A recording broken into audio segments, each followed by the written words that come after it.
we are making the casing for our elastic, and what I've done, I've cut about 1.25 inches, little short length of my elastic, to make sure that my casing is going to be ample size to get my elastic in. So I use this as a template, so as I'm pinning my casing, I get the right size.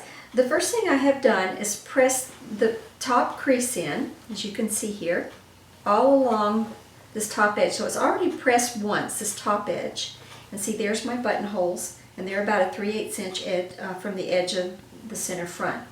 I'm going to come back now, and I've started at center back, and I'm going to start pinning this lower edge, flipping it under and pinning it. Keeping in mind that I'm going to have a stitch here, an edge stitch, so I want to make sure I've got ample room down here below my elastic, not just for the casing, but for an edge stitch as well.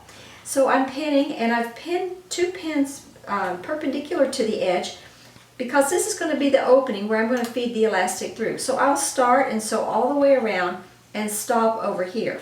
So the next thing I will be doing is laying my elastic down, turning under my edge approximately 1/4, and making sure that my elastic fits in there with enough room for an edge stitch. And when I have that, I'll pin it down.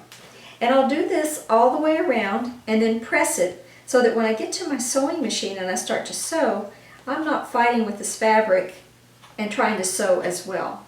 So I just keep continuing around through here. I'll take this pin now that it's done its job, and I'll replace it here. And once I have it pinned, I just take my elastic and just double check to make sure that I've got enough for an edge stitch and I've got enough room for my elastic.